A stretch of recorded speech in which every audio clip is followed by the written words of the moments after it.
यमला पगला दीवाना हो रब्बा, इतनी सी बात न जान। बात अगर हिंदी सिनेमा के एक ऐसे अभिनेता की जाए जिसने बिना किसी को नुकसान पहुंचाए और बिना किसी फिल्मी दुनिया से रिलेशन के कॉमिक, रोमांटिक, सीरियस और एक्शन यानी हर तरह के किरदार से दर्शकों का मनोरंजन कर सदी के महासितारे का तमगा हासिल किया, तो जो नाम उभर कर आता है वो है धर्मेंद्र। वैसे तुम्हारी शक्ल धर्मेंद्र से मिलती है। हाँ जी, लोग भी कभी कभी कहते हैं कि मैं धर्मेंद्र जैसा हूँ, मेरे डौले भी वैसे हैं जी। तो आज के इस बेहद ही दिलचस्प वीडियो में हम बात करेंगे इन्हीं गरम धर्म की जिंदगी से जुड़े कुछ अनछुए पहलुओं की, जैसे कैसे गांव का एक सीधा साधा लड़का मायानगरी मुंबई पहुंचा एक्टर बनने के लिए, कैसे अमिताभ बच्चन और राजेश खन्ना जैसे तगड़े प्रतिद्वंद्वियों के सामने धर्मेंद्र अड़िग रहे और क्यों धर्मेंद्र इस्लाम अपनाकर मुसलमान बन गए। तो फिर आप चैनल को सब्सक्राइब करके वीडियो को पूरा देखते रहिए। सपने होते हैं अपने तो धर्मेंद्र एक पंजाबी जाट किसान परिवार से ताल्लुक रखते हैं, लेकिन इनके पिताजी खेती किसानी करने के बजाय ब्रिटिश सरकार के अंडर एक सरकारी टीचर हुआ करते थे और वे चाहते थे कि धर्मेंद्र भी बड़े होकर कोई सरकारी अफसर बने। लेकिन धर्मेंद्र बचपन से ही काफ़ी शरारती और मस्तमौला टाइप के थे, इसलिए पढ़ाई में इनका कभी मन नहीं लगता था। लेकिन इन्हें उसी स्कूल में पढ़ना पड़ता था जिसमें इनके पिताजी टीचर थे, इसलिए मन मारकर इन्हें रोज़ स्कूल भी जाना पड़ता था और पढ़ना भी पड़ता था। अपने पिता की शक्ति बयां करते हुए धर्मेंद्र बताते हैं कि एक बार बचपन में वे बड़े ही चाव से अपने माँ की बजाय पिता के पास सोने गए और जैसे ही पिता से लिपटकर सोने लगे, उनके पिताजी उनसे बोले कि बेटे पहले पहाड़ा सुनाओ और फिर सो। खैर, स्कूली शिक्षा पूरी करने के बाद धर्मेंद्र जब कॉलेज गए तब पिता के सख्त रवैये से इन्हें थोड़ी राहत मिली और उसी दौरान उन्हें उनकी ज़िंदगी की पहली फिल्म देखने का भी अवसर मिला, जो कि दिलीप कुमार की शहीद फिल्म थी। शहीद देखने के बाद धर्म जी को भी फिल्मों का ऐसा चस्का लगा कि पिता से छुप छुपा कर एक के बाद एक उन्होंने कई फिल्में देख डाली और उन्हीं दिनों साल 1954 में धर्मेंद्र जब 19 साल के थे तब इनकी अरेंज मैरिज भी करवा दी गई और इनकी पत्नी का नाम रहा प्रकाश कौर। और जब धर्मेंद्र 1958 में फिल्मी दुनिया में नाम कमाने आए तब वे 23 साल के हो चुके थे और सनी देओल का जन्म भी हो चुका था। लेकिन अब सवाल ये उठता है कि धर्मेंद्र आखिर मुंबई आए कैसे। दरअसल धर्मेंद्र जब कॉलेज में थे और फिल्में काफ़ी देखा करते थे तब वे अपने पिता से तो काफ़ी डरते थे, लेकिन माँ और पत्नी से हमेशा कहा करते थे कि मुझसे नहीं होती है पढ़ाई लिखाई और दूसरे काम, मुझे तो फिल्मों में जाना है और दिलीप कुमार की तरह हीरो बनना है। अब उन्हीं दिनों चिट्ठियों का बड़ा चलन था, तो धर्मेंद्र की मां ने एक दिन ऐसे ही धर्मेंद्र से कह दिया कि बेटे अगर तेरी फिल्मों में जाने की इतनी ही इच्छा है तो तू फिल्म वालों को चिट्ठी क्यों नहीं लिख देता। और धर्मेंद्र को भी मां की बात भाई तो, लेकिन वे चिट्ठी लिखे तो लिखे किसको।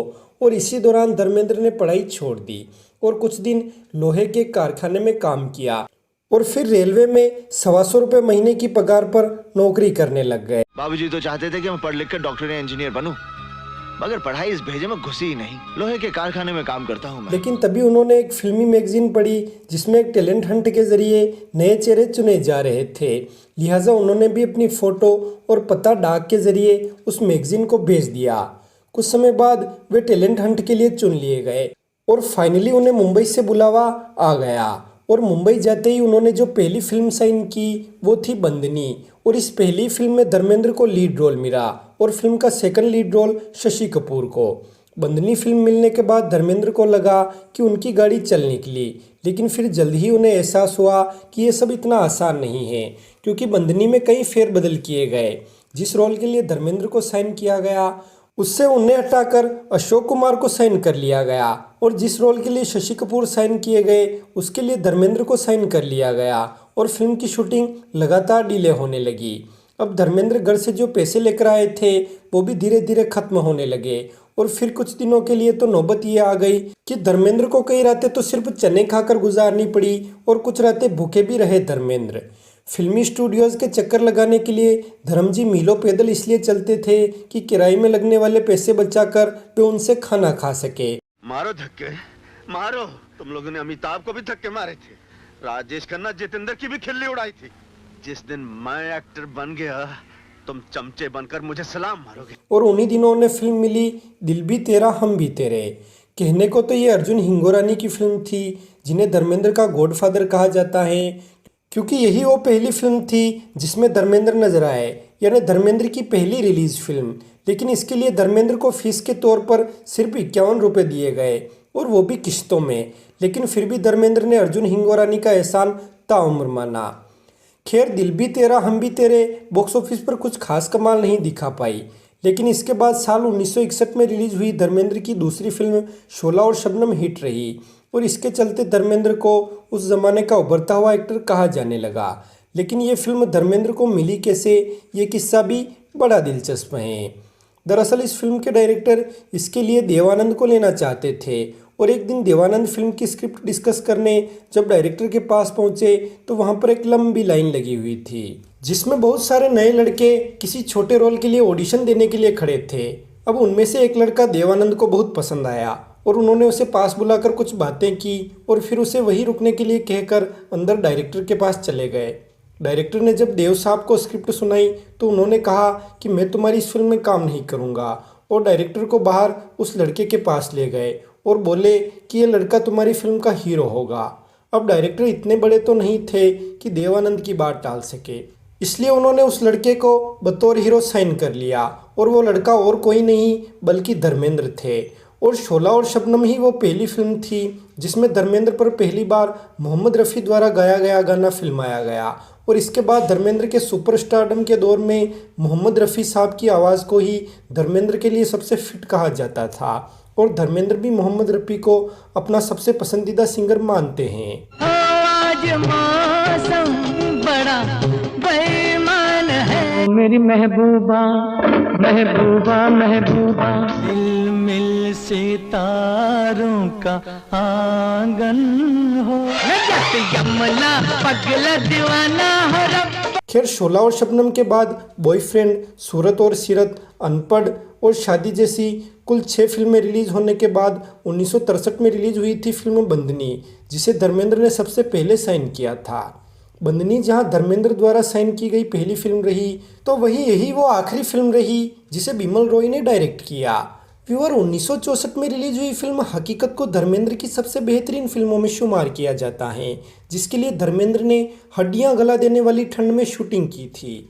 व्यूअर, धर्मेंद्र की एक खासियत ये भी रही कि उन्होंने अपने मुश्किल से मुश्किल स्टंट खुद किए, कभी किसी स्टंटमैन का प्रयोग नहीं किया, और शोले फिल्म में तो उन्होंने बिना किसी मेकअप के सारे सीन दिए थे। व्यूअर, 1964 में रिलीज हुई फिल्म मैं भी लड़की हूँ वो पहली फिल्म रही जिसमें धर्मेंद्र ने मीना कुमारी के साथ काम किया, और इसके बाद पूर्णिमा, काजल, फूल और पत्थर, मंजली दीदी और चंदन का पालना जैसी कुछ फिल्मों में धर्मेंद्र ने मीना कुमारी के साथ स्क्रीन शेयर की। उन दिनों मीना कुमारी के उनके पति कमाल अमरोही से रिश्ते कुछ ठीक नहीं चल रहे थे, और जिस तरह वो धर्मेंद्र जैसे न्यूकमर के साथ एक के बाद एक फिल्में करे जा रही थी, उससे लोगों में ये बातें फैलने लगी कि धर्मेंद्र और मीना कुमारी का अफेयर चल रहा है। और इन खबरों को तब और हवा लगी जब धर्मेंद्र और मीना कुमारी का ये फोटो मीडिया में आया। कहा जाता है कि शेरो शायरी और शराब पीने का शौक धर्मेंद्र को मीना कुमारी की संगत के कारण ही लगा था, और ये भी कहा जाता है कि धर्मेंद्र ने सफलता पाने के लिए मीना कुमारी का किसी सीढ़ी की तरह इस्तेमाल किया और बाद में उन्हें धोखा दे दिया, जिसके चलते मीना कुमारी के पति कमाल अमरोही ने धर्मेंद्र को पाकीज़ा फिल्म से निकलवा दिया था और फिल्म रज़िया सुल्तान में उनका मुंह काला करवा दिया। हालांकि धर्मेंद्र और मीना कुमारी ने ऐसे किसी अफेयर की पुष्टि नहीं की, और धर्मेंद्र से जब इस बारे में पूछा गया तो उन्होंने कहा कि वो मीना कुमारी के सिर्फ फैन रहे हैं। और रही बात शराब और शायरी की, तो किसी औरत से शराब पीना सीखना तो दूर की बात, वो किसी औरत को शराब पीते हुए देख भी नहीं सकते थे। और शेरो शायरी का शौक तो उन्हें साल 2001 के बाद लगा, जब उन्होंने फिल्मों में काम करना काफ़ी कम कर दिया।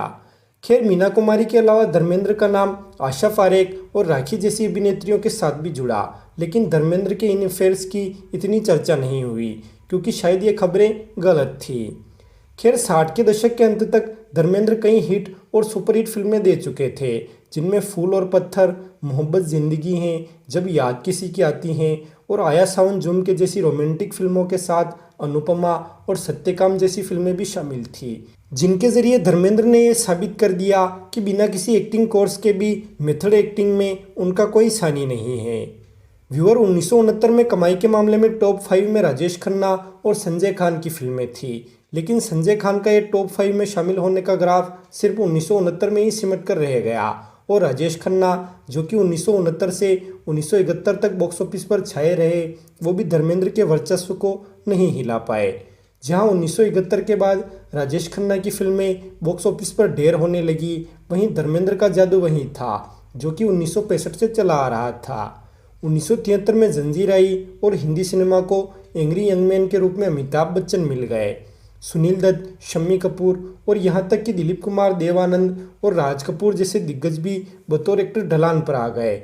मनोज कुमार, जो कि धर्मेंद्र से सिर्फ एक ही फिल्म सीनियर थे, वो भी बतौर एक्टर कुछ खास कमाल नहीं दिखा पा रहे थे। लेकिन ये बुरा दौर भी जिसका कुछ नहीं बिगाड़ पाया, वो थे धर्मेंद्र। 60s में धर्मेंद्र ने जहां रोमांटिक और सीरियस किरदार निभाए, वहीं 70s में धर्मेंद्र ने यह साबित कर दिया कि एक्शन रोल्स में और कॉमिक टाइमिंग में भी उनका कोई सानी नहीं है।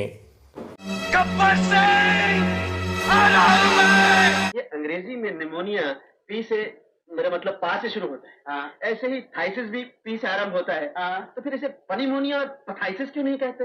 व्यूअर 1973 में आई फिल्म तुम हंसी मैं जवां में पहली बार एक्ट्रेस हेमा मालिनी धर्मेंद्र की हीरोइन बनी और इसके बाद 1970 की शराफत, 1971 की नया जमाना, 1972 की सीता और गीता और राजा जानी, 1973 की जुगनू, 1974 की पत्थर और पायल तथा दोस्त, 1975 की प्रतिज्ञा, कहते हैं मुझको दोस्त और शोले, 1976 की चरस और माँ, 1977 की ड्रीम गर्ल और चाचा भतीजा, 1978 की दिल्लगी और आज़ाद, 1979 की दिल का हीरा, 1980 की द बर्निंग ट्रेन और अली बाबा और 40 चोर, 1981 की क्रोधी और आसपास, 1982 की दो दिशाएं, बगावत और राजपूत, 1983 की रजिया सुल्तान और 1984 की राज तिलक जैसी फिल्मों के जरिए धर्मेंद्र और हेमा मालिनी की जोड़ी पूरे 70s और अर्ली 80s की नंबर 1 जोड़ी के रूप में प्रख्यात हुई।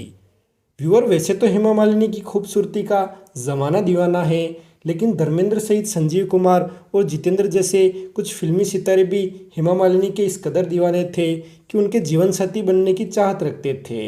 लेकिन जितेंद्र और संजीव कुमार जहां कुंवारे थे, तो वहीं धर्मेंद्र शादीशुदा और 4 बच्चों के पिता। लेकिन फिर भी इस मामले में धर्मेंद्र संजीव कुमार और जितेंद्र से चालाक निकले और साल 1980 में हेमा मालिनी से शादी कर ली। अब हिंदू मैरिज एक्ट के अनुसार कोई शादीशुदा हिंदू आदमी तब तक किसी दूसरी औरत से शादी नहीं कर सकता जब तक कि उसकी पहली पत्नी उसे तलाक ना दे दे। और क्योंकि धर्मेंद्र और उनकी पहली पत्नी के बीच तलाक नहीं हुआ था, इसलिए उन्होंने हेमा मालिनी से शादी करने के लिए इस्लाम धर्म अपनाया और हेमा मालिनी से निकाह किया। व्यूअर, 80s में धर्मेंद्र ने कैरेक्टर एक्टर जगदीश राज की बेटी अनीता राज के साथ कुछ फिल्में की और उस दौर में फिल्मी गलियारों में ये खबरें काफ़ी फैली कि धर्मेंद्र का उनसे 29 साल छोटी अनीता राज से अफेयर चल रहा है और वो उनसे शादी करने वाले हैं। लेकिन फिर इस अफेयर के चलते हेमा मालिनी और धर्मेंद्र के बड़े बेटे सनी देओल उनसे काफ़ी नाराज़ हुए, जिसके चलते धर्मेंद्र और अनीता राज अलग हो गए। व्यूअर, धर्मेंद्र एक सफल एक्टर के साथ एक सफल फिल्म प्रोड्यूसर भी रहे। उन्होंने उनकी बेटी विजेता देओल के नाम से विजेता फिल्म्स नामक प्रोडक्शन कंपनी बनाई और बेटे सनी देओल के नाम से सनी सुपर साउंड स्टूडियो। विजेता फिल्म्स के बैनर तले जो पहली फिल्म बनी वो थी सनी देओल की डेब्यू फिल्म बेताब, जो कि ब्लॉकबस्टर रही। इसके बाद 1990 की सनी देओल स्टारर फिल्म घायल को भी धर्मेंद्र ने ही प्रोड्यूस किया और घायल भी सुपरहिट रही। बेताब के जरिए धर्मेंद्र ने जावेद अख्तर को बतौर इंडिपेंडेंट राइटर ब्रेक दिया और घायल के जरिए राजकुमार संतोषी को बतौर राइटर और डायरेक्टर। इसके बाद धर्मेंद्र के प्रोडक्शन में ही बनी फिल्म बरसात के जरिए उनके छोटे बेटे बॉबी देओल ने डेब्यू किया और सोचा ना था के जरिए धर्मजी के भतीजे अभय देओल ने। पूर्व प्रधानमंत्री अटल बिहारी वाजपेयी के आग्रह पर धर्मेंद्र ने बीकानेर से लोकसभा चुनाव लड़ा और 2004 से 2009 तक लोकसभा के सदस्य रहे। लेकिन धर्मेंद्र राजनीति में खुद को मिसफिट महसूस करते थे, इसलिए जल्द ही वे इससे दूर हो गए। धर्मेंद्र को भारत सरकार ने देश के तीसरे सबसे बड़े सम्मान पद्म भूषण से नवाजा और फिल्म फेयर की तरफ से इन्हें लाइफ टाइम अचीवमेंट अवार्ड और घायल फिल्म के लिए बेस्ट फिल्म के अवार्ड से भी नवाजा गया। लेकिन अपने आप में ये भी काफ़ी अजीब बात है कि अपने समय के सारे मेल लीड एक्ट्रेस के मुकाबले ज़्यादा हिट फिल्में देने और ज़्यादा चैलेंजिंग और अलग अलग तरह के किरदार करने के बावजूद इन्हें कभी फिल्म फेयर बेस्ट एक्टर का अवार्ड नहीं मिला। और इस बारे में धर्मेंद्र कहते हैं कि वो अवार्ड हासिल करने के लिए कई तरीके होते हैं जो कि मुझे नहीं आते, इसलिए मैं इस अवार्ड से वंचित रह गया। खैर, आपके इस बारे में क्या विचार हैं कमेंट कर हमें ज़रूर बताएं। वीडियो पसंद आए तो इसे लाइक करें, शेयर करें, चैनल पर नए हो तो इसे सब्सक्राइब कर बेल आइकन पर ऑल का ऑप्शन चुन लें। धन्यवाद।